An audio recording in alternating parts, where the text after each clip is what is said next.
मुस्लिम scholar काब रशीदी ने press वार्ता करते हुए सरकार पर गंभीर आरोप लगाए। ज्ञान व्यापी मुद्दे और माइनॉरिटी को लेकर मुस्लिम स्कॉलर काब रशीदी ने नवाब खास स्थित अपने ऑफिस में प्रेस कॉन्फ्रेंस का आयोजन किया। इस दौरान ज्ञान व्यापी मामले पर काब रशीदी ने कहा कि लगातार मुस्लिमों के धर्म स्थलों को चिन्हित किया जा रहा है। इस देश में आज़ादी के बाद सबको अपने धर्म के हिसाब से जीने का अख्तियार दिया था, लेकिन आज संयोग नहीं है कि नीति अपनाई जा रही है। हम कानूनी लड़ाई लड़ेंगे, अगर आंदोलन की जरूरत पड़ी तो आंदोलन भी करेंगे। साथ ही उन्होंने कहा कि 1991 में कानून का हवाला देते हुए गौर करने को कहा कि वही बुलडोजर कार्रवाई पर अब काब राशिद ने कहा कि जहांगीरपुरी का पूरा मामला हो या मध्य प्रदेश का, बिना किसी कानूनी कार्रवाई के घरों को गिराया जा रहा है। वहीं मुस्लिम पर्सनल लॉ बोर्ड का भी इनको समर्थन प्राप्त है।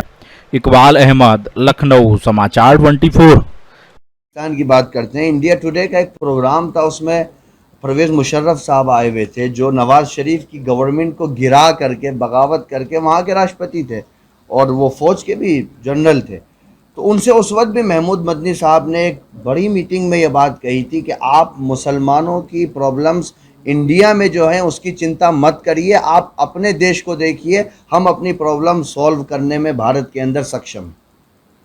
और वो उनकी गुफ्तगू एक राज्य के राष्ट्रपति के साथ थी। आज तो कोई एमएलए से बात कर ले तो उसकी औकात नहीं होती है, एक राज्य के राष्ट्रपति के साथ, और वो भी राष्ट्रपति वो नहीं जो वोट के जरिए से इलेक्ट हो, एक प्रधानमंत्री की कुर्सी गिरा करके वो बनाओ। तो हमने तो उस वक्त भी कहा था इस देश के मान देखिए, हम भारत की एकता, अखंडता और संप्रभुता पर कोई समझौता नहीं कर सकते। मेरा देश है, हम इसी मिट्टी से पैदा हुए हैं, इसी मिट्टी में जाएंगे। और हम फिर एक बात को रिपीट करते हैं कि लेकिन हम अपनी रिलीजियस आइडेंटिटी के साथ में ही इस देश में रहें। कोई हालात ख़राब हों, मुल्क के अंदर एक सिचुएशन हो, गृह युद्ध की तरफ हम जाएं, मैं नहीं समझता कि इससे कोई नतीजा निकलने वाला। हम विकास की यात्रा पर चलें। 21वीं सदी में सारी दुनिया धर्म को पीछे छोड़कर आ गई है और हमने राजनीति का केंद्रीय धर्म को बनाया हुआ। तो ये एक चिंता का विषय है। उस पर कई राज्यों में अमल भी हुआ है। कर्नाटका, मैं अभी तमिलनाडु कर्नाटका से आ रहा हूँ 3-4 दिन पहले, तो वहाँ पर भी मुसलमानों ने उसको फॉलो किया है। उसमें सिर्फ एक बात है कि जो भी लॉ है वो सिर्फ मुस्लिम्स के लिए नहीं है, या सिर्फ मुस्लिम्स की जो रिलीजियस प्लेसेस हैं उनके लिए नहीं है, वो सामूहिक तौर पर सब के लिए है। तो उसको उसी तरीके से सरकार को लागू भी कराना चाहिए। बहुत से ऐसे मसले हुए हैं पास में, सबने देखा है कि किस तरीके से गरीब तबके के मुसलमानों को मारा गया, जेलों में डाला गया। बहुत सारे ऐसे मामला हुए जो अपना केस नहीं लड़ सकते हैं, जिनके पास स्थितियाँ नहीं अच्छी हैं। उसके लिए आपने क्या सोचा, उनके केस कैसे लड़े जाएंगे, उनकी स्थिति को कैसे?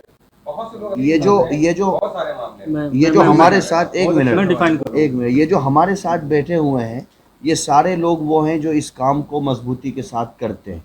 और ये वो हैं जिन्होंने उत्तर प्रदेश गवर्नमेंट के ख़िलाफ़ जो कुर्की का आदेश हुआ था, इन्होंने ही उस पर स्टे लिया था हाई कोर्ट में। और ये जितने भी मेरे साथी बैठे हैं ये सब इस पर काम करते हैं। मैं चाहूँगा आप ब्रीफ करें।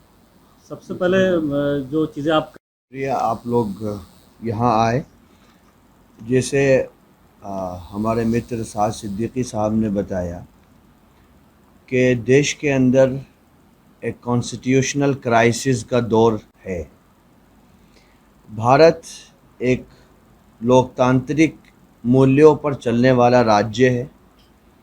1947 में जब हमने आज़ादी हासिल की थी तो उस वक्त हमारे बड़ों ने मिल कर के एक संविधान बनाया था, एक कॉन्स्टिट्यूशन बनाया था। और उस वक्त ये तय किया गया था कि इस देश का भविष्य इसी संविधान पर निर्भर होगा। इसी संविधान के रास्ते पर चल कर के भारत को विश्व गुरु बनाया जाएगा। और उसका संकल्प सब ने लिया था, मेजॉरिटी ने भी लिया था, माइनॉरिटी ने भी लिया था। और यह सामूहिक तौर पर निर्णय लिया गया था कि इस देश में पैदा होने वाला हर व्यक्ति संविधान को अपना सबसे बड़ा रास्ता चुनेगा और उसी पे चलकर देश की सेवा करेगा। रिसेंट में देश के अंदर जो सिचुएशन पैदा की जा रही है, मैं उसके बारे में ये ज़रूर कहना चाहूँगा कि वो संयोग नहीं है बल्कि वो प्रयोग है। देश के अंदर चाहे वो मस्जिदों का मसला हो या धार्मिक कोई भी ऐसा मुद्दा हो, उसको गरमा करके, भड़का करके लोगों के अंदर एक गैर संजीदगी को पैदा किया जा रहा है। कॉन्स्टिट्यूशनल क्राइसिस की जब बात आती है तो रिसेंट में आपने देखा होगा कि मध्य प्रदेश के अंदर एक घटना होती है और उस घटना के बाद अभी कोई इंक्वायरी भी कंप्लीट नहीं होती है, लेकिन 90 से ज़ायद लोगों के घरों पर बुलडोज़र चला दिया जाता है। जहांगीरपुरी में एक घटना होती है। एक संवैधानिक राज्य में किसी भी धार्मिक त्यौहार के लिए या किसी भी मजहबी इबादतगाह के लिए एक रूल्स होते हैं। अगर लोगों को रूल्स से परे कर दिया जाएगा तो फिर इस देश में खुदा न खास्ता कहीं ऐसा ना हो कि जो कुछ पिछले एक महीने में शोभा यात्रा के दौरान हुआ है वो राइट की तरफ से हुआ है या लेफ़्ट की तरफ से हुआ है, वो एक दूसरा इशू है। लेकिन सवाल ये है कि एक आज़ाद राज्य में आखिर ये क्यों हुआ है, कौन इसका जवाबदेह है, चाहे वो मस्जिदों से हुआ है या मंदिरों से हुआ है। संसद का भी इशू है। आपने देखा होगा कि उत्तराखंड में धर्म संसद हुई और उसमें एक कॉमन ऐलान किया गया मुसलमानों के कत्लेआम का। छत्तीसगढ़ में हुई तो महात्मा गांधी को गाली दी गई और फिर वो जो गाली देने वाला आदमी था वो अलीगढ़ में भी एक सभा में आ गया। ये हमारा सिस्टम का फेलियर है, सामूहिक तौर पर पूरे देश का फेलियर है कि हम आज भी ये कह रहे हैं कि गांधी हम शर्मिंदा हैं, आपके कातिल जिंदा। और हम भी मानते हैं कि धर्म संसद तो 1893 में शिकागो में हुई थी, जब स्वामी विवेकानंद ने खड़े होकर के कहा था कि मेरा देश तो वो देश है कि राष्ट्र में किसी पर भी किसी भी कारण किसी का भी प्रोसिक्यूशन हो तो वो भारत में आ सकता है। तो उस स्वामी विवेकानंद के देश में महात्मा गांधी का जो नारा है सत्य और हिंसा का, अहिंसा का, उसको आप शस्त्र से बदल देते हो, उसको हिंसा का प्रतीक बना देते हो। तो ये जो धर्म संसद हो रही हैं और कहीं ना कहीं जो सरकारें हैं उनका रुख इस पर बहुत साफ नहीं है। अगर सरकार एक्टिव हो जाए, स्ट्रांग हो जाए और कॉन्स्टिट्यूशन की बालादस्ती को कायम करे तो इस देश में किसी की औकात नहीं है कि इस तरीके की भाषा का प्रयोग कर सके। तो ये सिर्फ मुसलमानों का विषय नहीं है। आज श्रीलंका में वो लोग जिनको धर्म के नाम पर एकजुट करके रखा गया 20 साल तक, आज वही लोग 40 मेंबर ऑफ पार्लियामेंट का घर जला चुके हैं। राजपक्षे का पैतृक घर जल चुका है। वो कोलंबो से 210 किलोमीटर दूर एक सेना एयरबेस पर अपनी पनाह लिए हुए हैं। ये तो हाल है उस आदमी का जो 2 मरतबा राष्ट्रपति रहा और सिटिंग प्रधानमंत्री, उसको छोड़ना पड़ा अपना पद। और इसमें तमिल या क्रिश्चियन या मुसलमान वहाँ के नहीं है। तो इसलिए सब लोगों को मिल करके उन मुद्दों पर नज़र रखनी चाहिए। बीजेपी के बड़े नेता यही कह रहे हैं कि मुसलमान छोड़ो पाकिस्तान चले जाओ, क्या लगता है कैसे कहीं पाकिस्तान जाना होता तो 47 में चले जाते ना, अब क्यों जाएंगे भाई? ये तो मेरा देश है, हमने इस देश को चुना है, इसी देश में पैदा हुए हैं, इसी देश में मरेंगे। शायद मैं नहीं समझता कि किसी की औकात है कि हमें कोई पाकिस्तान भेज दे। हम अपने देश की संस्कृति के साथ, देश की तहजीब और तमद्दुन सकाफ़त के साथ हम यही रहेंगे और अपनी रिलीजियस आइडेंटिटी के साथ में रहेंगे। संविधान के आर्टिकल 25 में फ्रीडम ऑफ रिलीजन की बात की गई है।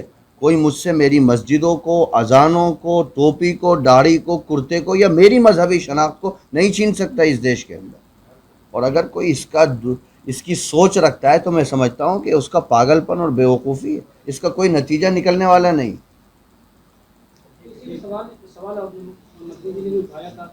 या जो देश के अंदर अलग अलग जगहों पर प्रसिद्ध हैं उन्हीं लोगों को इसमें बोलने का कहा गया है, कॉमन लेवल पर, आम तौर पर, ताकि स्थिति भयंकर ना हो, काबू से बाहर ना निकले। हमने एक केस में कितने लोगों की जान गंवाई है, बाबरी मस्जिद, राम मंदिर वाले केस में।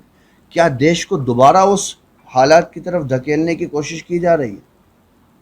क्या दोबारा देश को आग की तरफ? अरे इस वक्त जो संकट है देश के अंदर, जो आर्थिक संकट के दौर से हम गुजर रहे हैं, 200 लोग देश की बैंकों का पैसा लूट करके बाहर चले गए, उनका कुछ अता पता नहीं है। हजारों करोड़ रुपए लेके चले गए साहब। शांता कुमार कमेटी 2014 में रिपोर्ट करती है कि भारत का सिर्फ 6% किसान जो है वो MSP पर अपनी फसलें बेचता है, न्यूनतम समर्थन मूल्य। सिर्फ 6%, और उस 6% में भी 90% हरियाणा और पंजाब का किसान है। उत्तर प्रदेश का किसान कितना परसेंट एमएसपी पर फसलें बेच रहा है?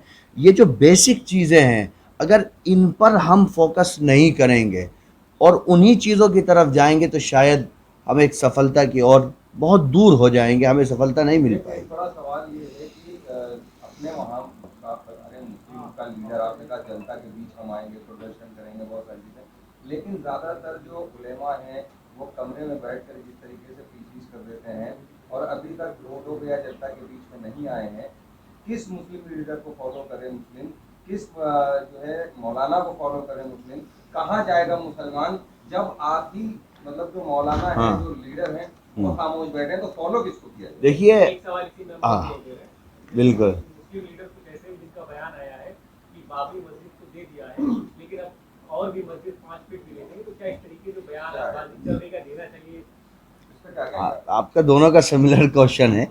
देखिए, जमीयत उलमाए हिंद वो मुस्तकिल फील्ड में है, कमरों में नहीं।